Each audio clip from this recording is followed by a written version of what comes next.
2005, 2006, got the UCup final. It was a great team. We had Daniel Sturridge, Michael Richards, about 80 minutes with 9 men. Yeah. And we managed to, they went 2-1 up and we managed to nick one back. Yeah. And then we got done on penalties, like, you know, the cruelest way. Awful. Never felt worse coming off a pitch. KARL, it's an absolute pleasure to be able to welcome you to the channel today. Thanks a million for doing this. How are you keeping? Yeah, not too bad, thanks. Keeping well, head above water. Happy days. There's no better way to kind of get to know your story other than going back to the very beginning. So I'll start off by asking, who did you support when you were growing up? I followed Manchester United as a child.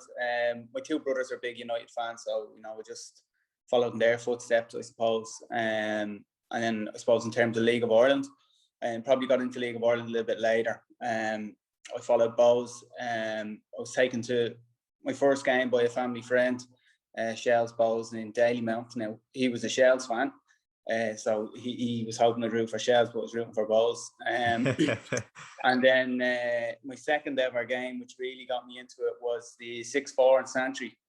I was taken by a friend of mine, Mark Ryan. His dad Fran took us to that game, and I suppose if any game's going to make you fall in love with the League of Ireland, it would be that game. Was there like a favourite player you had, and why? What did he have been your favourite player? I'd say probably Ryan Giggs is probably my favourite player growing up. Obviously, being a Man United fan and a left winger, would make sense. So he would have been someone that I would have really enjoyed watching. And Bobby Ryan as well when he was at Bows. I used to think he was just exceptional, very skillful, always getting down the line, and he had a great song down in Dalymount as well. That was great. So I was gutted when he left Bows. Do you have any other standout memories from kind of supporting a club when you were growing up, either maybe a good memory or a bad memory? Yeah, I mean, I suppose obviously the second game, the 6-4 in Santry, that was an unbelievable memory.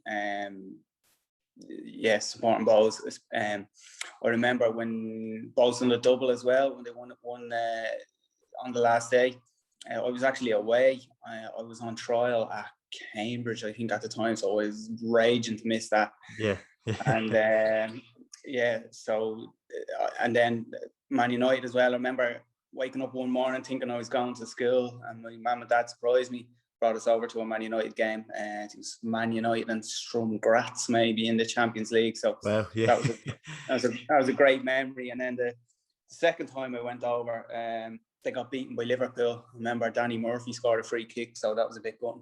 Moving on to your own career, St. Kevin's were your schoolboy club, weren't they? They were, yeah, St. Kevin's. A brief stint down in Stella Maris when I didn't make the Kevin's A team, so I left and went to play Stella Maris for 2 years. But yeah, other than that, was Kevin's pretty much right away up to 15s.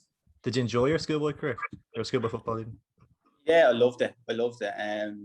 Obviously, like I think I started in the under 8s when I was about 6.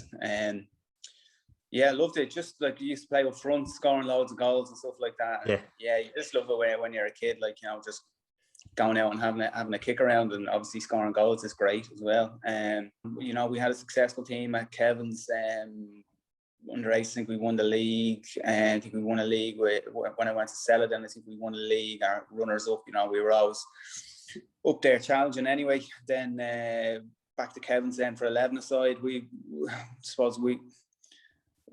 were probably like 4th or 5th best in the league, but like just enjoyed being with a good group of lads and a good club. And I suppose as I got older in Kevin's as well, they started introducing the Kevin's Academy. So I'm not sure if you're familiar with it, but Alan Caffrey, who's now at Shells, and Pat Cleary and Mark O'Shea, they used to run an academy where they used to take a couple of players from each team and, you know, train together on a Friday night. And it'd be a little bit higher standard and probably a little bit higher standard coaching as well. And sort of like a more professional environment. So I suppose that was the foundations in which probably Kevin's is based on now, what we're seeing now going forward with them being successful. So really enjoyed that as well towards the sort of tail end of me being with Kevin. Just was a good introductory to, I suppose, like a more professional environment. How did you become aware of a possible chance to move abroad? And you obviously touched on the Cambridge trial you had. Was there a couple of different trials you might have had? Yeah, I did a few trials. I think Cambridge, Stoke, and then Man City. And then when I went to Man City, they wanted to sign me straight away, so that was it done. So as a Man United fan, was there any kind of jeopardy there? No, unfortunately, Man United didn't come in for me, so so I just said I'll go with Man City. But yeah, it was actually the Easter tournaments, and we went over to a tournament called the Solar Cup over in Liverpool, just for Kevin's team. So we were doing all the fundraising for that up in Tesco and Omni, doing the bag packing and all that, like trying to raise money. Yeah, so we got away anyway. I think we won the tournament in the end. There was another lad, I'm not sure if you know him, he was playing League of Ireland as well, Emeka Onwabiko. So he was with Bray and Athlone and a few other clubs, but he scored about 100 goals over there, like, so they were very keen on him. And I had a good tournament, like, so they just by chance had a scout driving by the park where the tournament was going on, and he just pulled in, said he'd have a look, and took a shine to us both and just offered us a trial, and 2 of us went over. 2 of us done well, 2 of us signed. Unfortunately for Emeka, his got held up by a bit of red tape and it fell through in the end. But that was it. I suppose it was just a bit of luck, being in the right place at the right time. Absolutely. What were your kind of emotions? Do you remember, like, looking back, getting that kind of deal signed and stuff? Yeah, I mean, it all happened fairly quick. I remember going over, I didn't really know what to expect. Just going over, it's like, right, just give it your all, and that's all you can do. And you know, I had no gauge of what the standard would be. But, you know, I wouldn't say, like, it wasn't as high as, like, it's still very good, but it wasn't like as high as I expected it to be. Now, there was a couple of players that were exceptional, that really stood out. But in terms of the rest of the group, there wasn't really much between us all. So I was quite surprised with that. And I went over, done quite well. Couple of trial games, played left wing, left back, a few other places, like, so they took a shine to me straight away. And I think after the first trial, they said, look, we're keen to sign you, and they would bring me over on every chance they could get on the school holidays, etc. So I remember just being delighted that, you know, I had something sorted, because I suppose up to that point, like, I always would have been quite a small player, never in really any underage Ireland setups, never in any Kennedy Cup teams. Eventually did worm my way into them, but only after I got the nod at Man City. So maybe that made them stand up and take notice a bit more. But just delighted, so unexpected, but delighted to get the opportunity. And then I remember them flying over and trashing it out with my mum and dad, and then I really wasn't involved in that process. And then it was done, deal done. When you were actually moving over there and stuff, was there ever an element of, like, kind of homesickness or anything like that? Did you settle in more or less right away? Or? Yeah, look, in fairness, the people there, they were great people.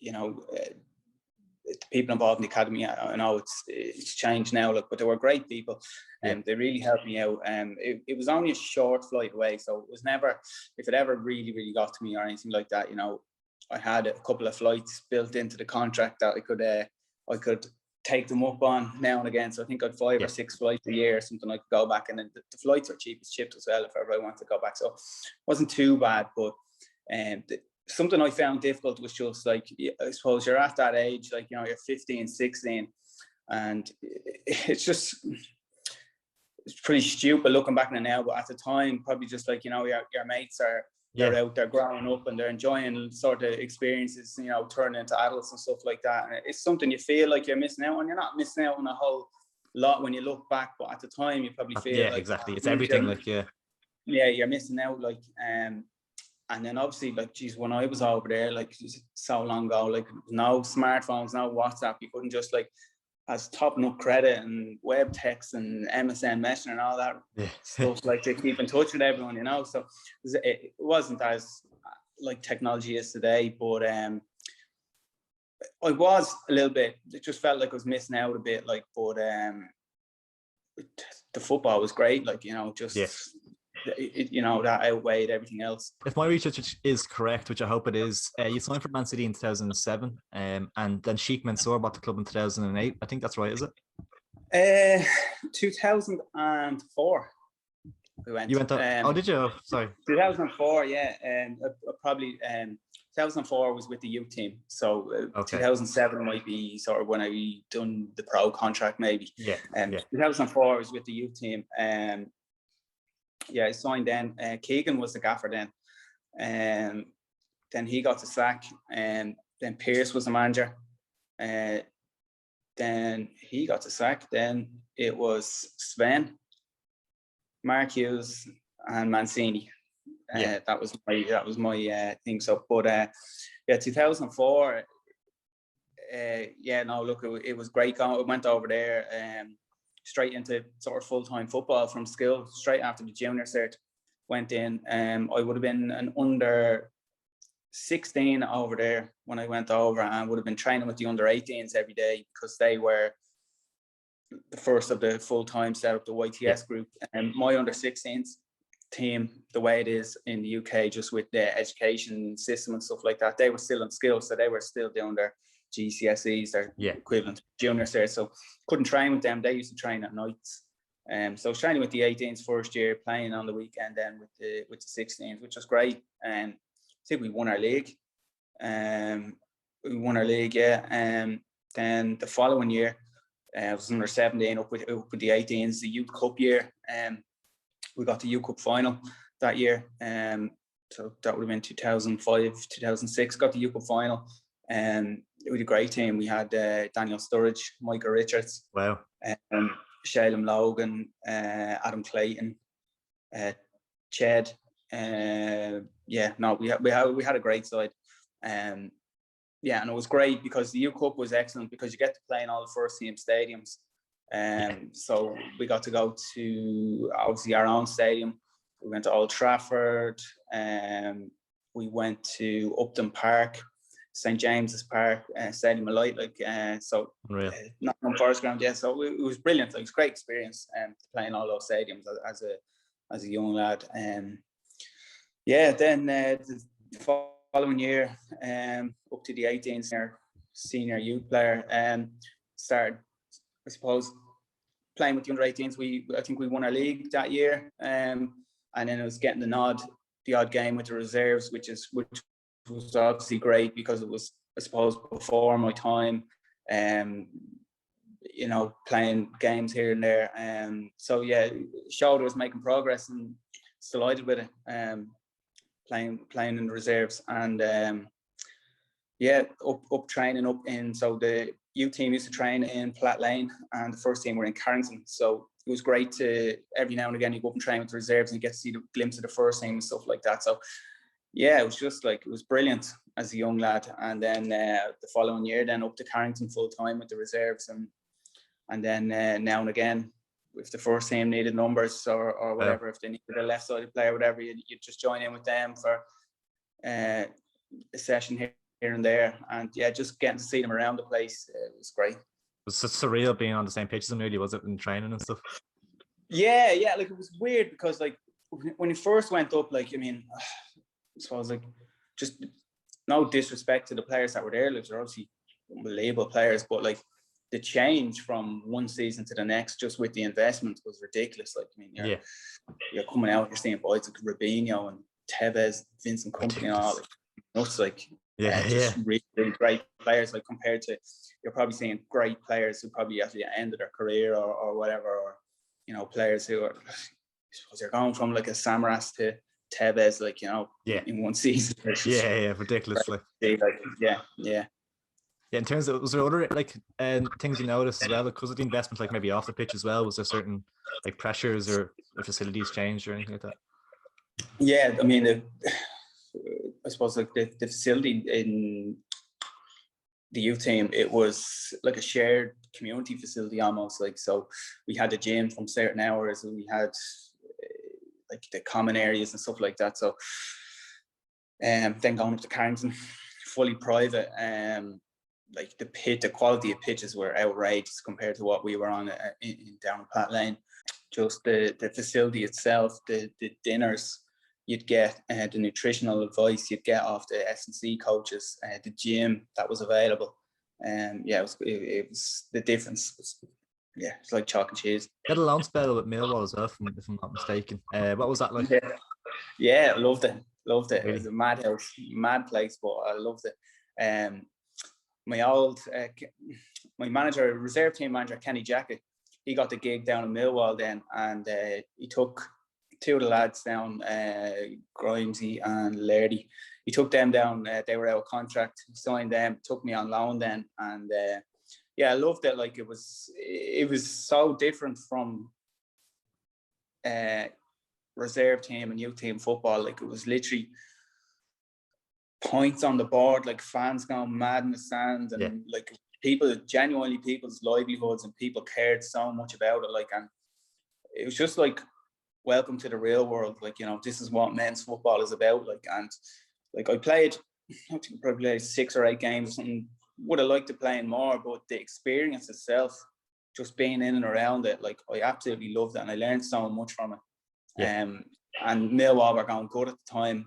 I think we got to the playoff final that year, but got beaten. But yeah, no, it was a great experience. Like, just in terms of then, so if you're looking back as a whole, like now looking back at your time away, how would you describe the kind of whole experience, and do you look back at it fondly? Yeah, I do. I mean, I went over a very raw player, just like, I suppose, like I was just a quick winger. Didn't really have. I had a bit to my game, but not much else. But I suppose like just developed, learned the game, learned the decision making, etc. And you know, just really fine tuned everything. Like, so taught me so much about football. You know, on the pitch, and then I suppose like looking back, sort of off the pitch, like look, I was grand. Like it wasn't like it didn't really go out all that much, and wasn't really a big drinker or anything like that. But not saying I wouldn't have a drink, like, but it wasn't a mad heavy session monster or anything like. But yeah, just in terms of like, I suppose like more of the like S&C stuff was starting to creep in just as I was turning about 18, 19. So I wish I probably maybe just bought into that a little bit more. I think it certainly would have helped me out. But yeah, I do look back and fondly. I really enjoyed it, and yeah, I suppose like just probably the one regret I'd have is just probably all that the S&C stuff, and that maybe just getting into that a little bit more as it was coming in. Come back to Ireland then, obviously had a fabulous LOI career, UCD, Galway, Shamrock Rovers, Bows, 2 spells of Bows, Bray, Shells. Coming home initially, did it take you time to adapt to the LOI? It did, to be honest. I was coming off the back of I had an 8-month layoff with some issues with my back and pelvis, and yeah, a tough old injury to take. Like, so off the back of an 8-month layoff. So I think I came back home in the August, signed for UCD almost straight away. Had a friend out there, Mick Kelly. He was playing out there, and he just said, look, just come out, you know, get you training back into the environment, get you playing again, like, you know. So went out there. It was quite a good side. Like, had the likes of Evan McMillan, Dave McMillan, Andy Boyle, Keith Ward, Greg Bolter, Paul Curry. So quite a good team. Like, yeah, so we went out there, and yeah, it was great. Like, but you know, as UCD do at the end of the season, they recycle their players. They come to the end of their educational term or whatever, and they were doing a restructure. So like pretty much all the boys moved on, and so I suppose that was my first introductory to it. It was only short and sweet there, but it was like got a few games under the belt, sort of knew what it was about. Then the following season, I signed for Galway. I was with Sean Connors. So Sean Connors is a guy I went down training with. Allude to Alan Caffrey again at Shells. He was coach at Bows at the time, and I went down training with Bows on my summer off with Caffo. Sean Connors was the manager there, and he was trying to get me on loan at Bows, but City wouldn't let me go. I stayed in touch then when he was at Dundalk. Then few seasons after, he tried to get me on loan again.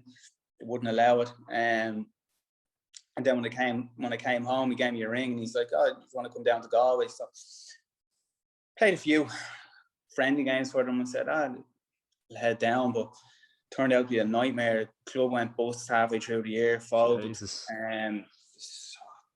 yeah, it was an absolute nightmare. Like, it wasn't a very nice situation, to be honest, but ended up just having to travel from Dublin up to the games and fulfill the games without getting paid, like, just to keep myself fit and keep myself in the shop window. So I went like about 7 or 8 weeks without getting paid, just playing games for free. Like, but it was grand. Like, it's only youngster, so it's not like I didn't have kids or a mortgage around. But yeah, it was a bit of a nightmare situation. Like, for the rest of the team, like so low and all, is it?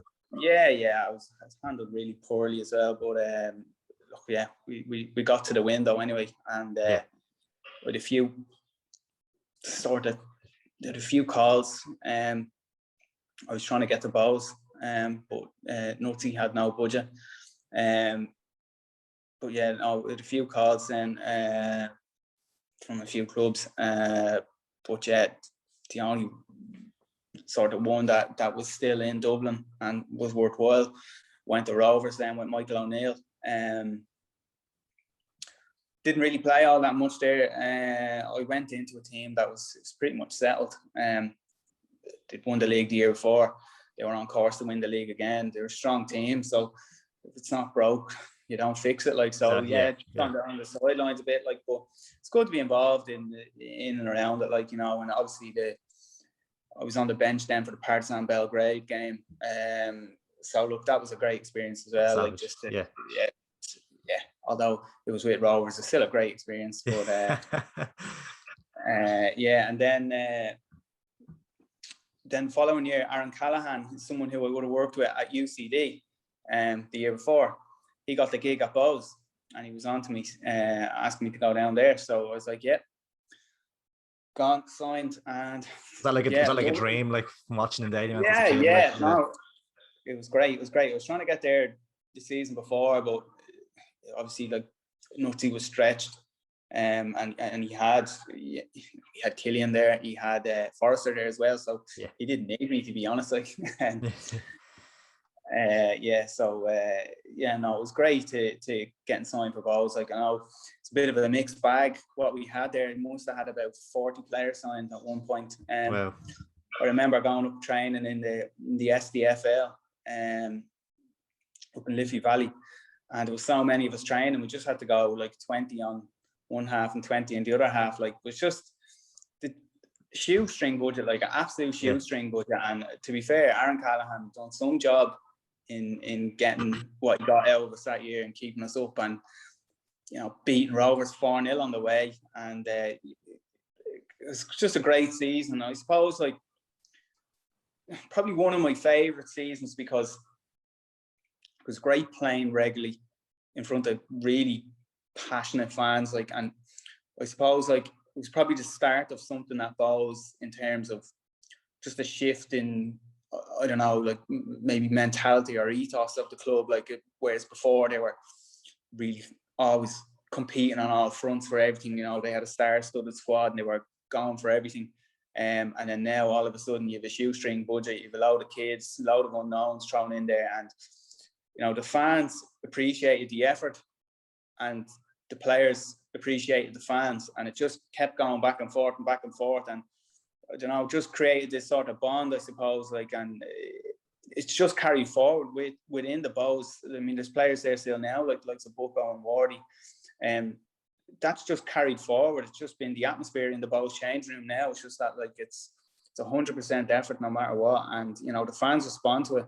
And then obviously over the years they've added quality as well, and now they're back up in and around things. A slow start this year, but I'd expect them to turn it around. I suppose that was the start of something for Bows, like just a shift in how they are. But it was great to be involved in those 4 years of Bows, and I was sad to leave, to be honest. You know, Keith let me go at the end of the 4 years, and I'd nowhere to go. And then literally the next day, Mick Cook gave us a ring and asked would I be interested in going out to Bray. So yeah, I went out to Bray, had two really good years out there. Like, probably enjoyed my football the most out there. Yeah. You know, we had some good footballers. We played some good stuff. We went on a great run. In the first year, I think we were bottom after 9 or 10 games, and then I think we ended up finishing 5th or 6th or something like that. Only a couple of points off Europe in the end, but we went on some run, and it was great just being in with a lot of good lads again, like who all just enjoyed playing with each other and playing for each other, like so. Yeah, really enjoyed it out in Bray, and then back to Bowes. Keith, in fairness to Keith, he gave me a call after my first year at Bray, and he had asked me back, and he just said, look, he made a mistake and I had a really good year out in Bray, but I stayed out in Bray because I enjoyed the football, to be honest. I enjoyed the football, and I was a tempted to go back to Bowes, or I was, like, it really was. I loved it at Bowes, like, but I liked it out in Bray, like, just with Harry Kenny. It was a good group. Enjoyed going out there. It was really sort of relaxed atmosphere. We were playing some good stuff, and you know, there was more investment going into the club. I thought we might have a tilt at Europe. Obviously the wheels fell off the following year with different things here and there, but no, it was tempting to go back, but I just felt that I enjoyed my football too much that season at Bray. I was playing in a new position just off the striker, which I've always wanted to play in, and I was enjoying it. So I have that, and I was also going for a house at the time, so I didn't want to be hopping here, there, and everywhere, like so. That actually worked out well for me in the end. Ended up getting the house and all that, so brilliant. It worked out well. And then the following year, Keith was on to me again, and I literally signed straight away. About 2 days after, and just couldn't announce it for ages because I was waiting on the keys to my house, so I didn't want to say I'd changed employer and like that. So it signed for about 2 months before it was announced. It's crazy, isn't it? Jesus, and then back to Bowes. Then I was delighted to go back, but just didn't work out. I came back in pre-season. Probably wasn't fit enough at the start of the season to go into the team. Worked my way into the team then, and I got a couple of games under the belt. I was doing quite well. Then I got a grade 2 tear in my knee up in Derry. First minute of the game, blocked across, and knee just completely twisted back. Grade 2 tear. Didn't really realise it. I played the full game pretty much. I think came off about 85 minutes. Didn't realise it. Just got on with it, like sort of. I think it was like maybe a Monday game. I think maybe we went into train on Wednesday. I could feel it on my knee. It was just like, geez, it doesn't feel right. But went to kick a ball, and my leg nearly flew off my knee. Oh my God! It was. I'd never felt pain like it.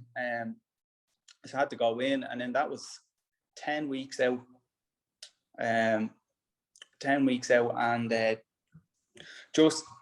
It was just annoying, like, because just as I was getting back into it, got a terrible timing. Trying to sort of derail me then. Came back. I remember, I think I trained like once, trained for maybe 2 or 3 days or something like that, and we were playing Pats at home, and I remember Keith saying to me, right, you're going in here to play, and Jesus, I think after about an hour, I must have had cramp in about 4 places, so I was absolutely wrecked. So, didn't play the next game, next game, 2 games maybe, and then signed Dan Kelly. And Dan Kelly came in, scored a hat-trick, and I think maybe in his debut, and he had a great season. A great season for Bowes then. And I was just thinking, right, I'm not getting in now, and I just want to play football. It was just like literally at the stage now, I was like, right, I'm 30 years old, need games. Like, you know, it's disheartening going up training, and then just not getting your game of ball at the end of the week. Like, there's nothing to do with like I have a job, so you know, it wasn't money. It was on a modest enough salary there anyway. Like, so it didn't really care about it, to be honest. Like, just wanted a game of ball. At the end of the week, like, you know, so you're working, you're 9 to 5, you're going training, like, you know, you're running yourself into the ground trying to make everything work, and you just want the game of ball at the end of the week. So it was hard to go, but just had an honest conversation with Keith, and in fairness to him, he was great. Like, he he said, look, I don't want you to go because I feel you have a part to play here, but I understand where you're coming from. Like, so he was great about it. And here you'd been on to me anyway, like, look and see what I was doing and that I wasn't playing and stuff. So I want to come down to Shells. And I know I played with Harry, was managed by Harry, and got on quite well with him. So yeah, I just spoke to Keith and just said, like, yeah, no, you know, I just want to go and play ball. And then went down to Shells and loved it down there. I mean, first game scored a hat-trick, so great start. Great start, yeah. Great start, yeah. And then, you know, we were winning games towards the tail end of that year, and we got into the playoffs, and we got ourselves into a great position in the playoffs, and then 1-0 win away and draw it. Then the home leg, 2 lads sent off, I think we played about 80 minutes with 9 men. Yeah. And we managed to, they went 2-1 up, and we managed to nick one back and take it to penalties. But yeah, I was completely dejected that game. Like, never felt worse coming off a pitch because we put so much into it. Yeah. And then we got done on penalties, like, you know, the cruelest way. Awful. Yeah. Yeah, and no, I was just, we were all devastated, like, but I remember just after the game, then I was speaking to Johnny Watson down there, and I said, oh, look, Johnny, we'll go again next year and we'll win the league. And we did.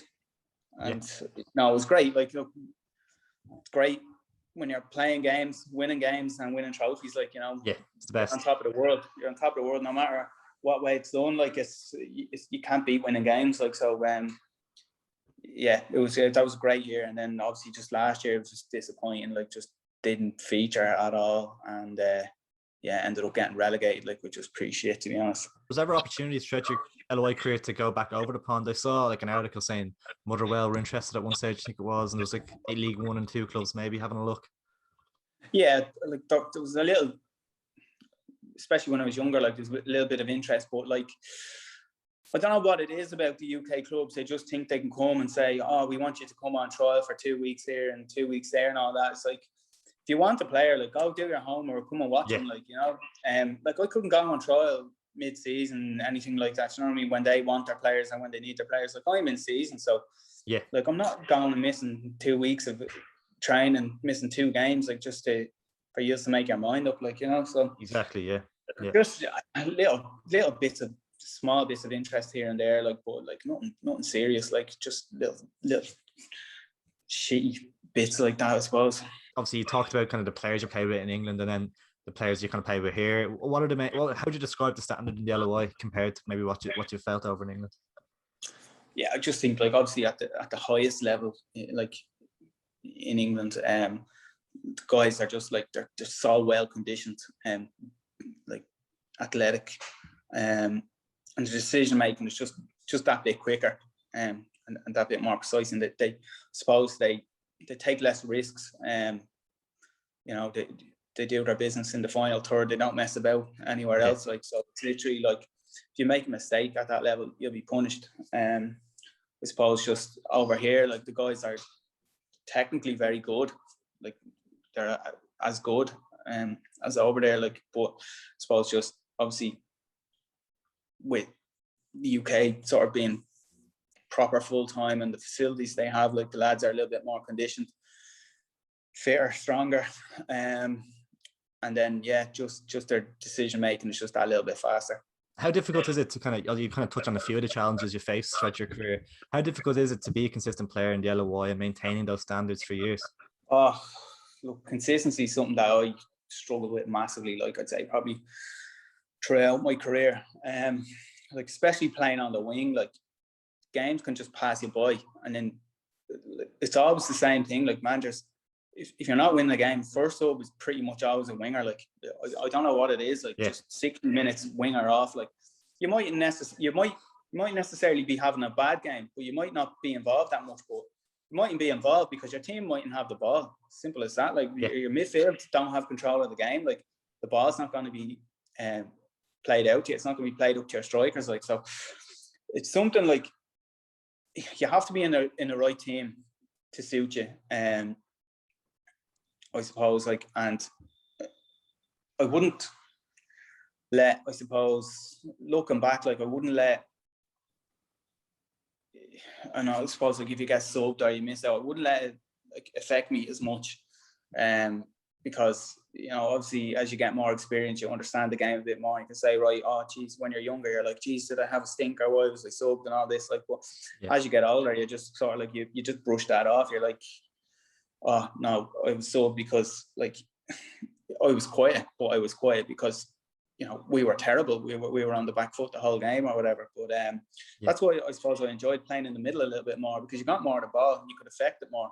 Whereas when you're on the wing, like you're reliant on good possession high up the pitch to go and do your thing. Like you might go 10 minutes without touching the ball, like out on the wing, but which was annoying. So like consistency, yeah, just something that I had ups and downs with over the years.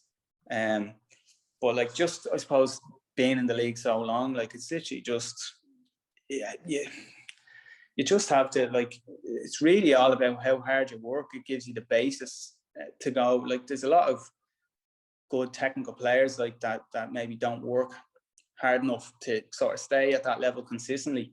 So it's just hard work is the foundation of anything, like in the league. And if you have that, you know, you have a great chance of having a long career, and then obviously your quality will come out along the way. Looking back at your career, do you think you would have benefited from a spell in the LOI before maybe going over to England? Maybe looking at like a Danny Grant now, would you kind of reckon, like he went to Bows and obviously went over to Huddersfield after maybe a season or two in the LOI? Would you maybe recommend that to young players looking back at it now, or what did you think? Yeah, I mean, it's kind of hard to tell because, like, obviously from the age of 15 to when I came home 21, like I was getting really good coaching. I was in a full-time environment. And you know, you're training with elite players of that age. Whereas I suppose if I stayed at home, I wouldn't have been in a full-time environment at the time. There was probably no team that had like a youth setup that was full-time or anything like that. So I wouldn't have been getting the touches on the ball, the minutes training, etc. So I would say probably not for me at the time, because I would have got better coaching, more coaching, and probably would have brought my game on a little bit more because of that at the time. But when you get to in around 18, 19 is when you want men's football. So I probably would have benefited from it in that sense. Yeah. By getting games. We're getting games at a really like being involved in that competitive environment in men's football, because at the end of the day, that's the ultimate goal, like, is to go as high as you can in men's football. So yeah, I would have benefited from in that case, but probably not in terms of from 15 where I'm in and I'm getting coached every day. But I suppose now the structures that are being put in place for the underage teams, and you know, they're obviously they're doing more training, they're getting more minutes on the pitch, and obviously the coaching standards are a little bit better now as well. So if that, you know, continues to develop, yeah, it certainly would be something that I'd recommend, because there's a pathway there into the first team as well, and into you know, competitive men's football, which will stand you in good stead going forward. Absolutely, yeah, for sure. KARL, absolute pleasure. Thanks so much for chatting. Really enjoyed it. No problem.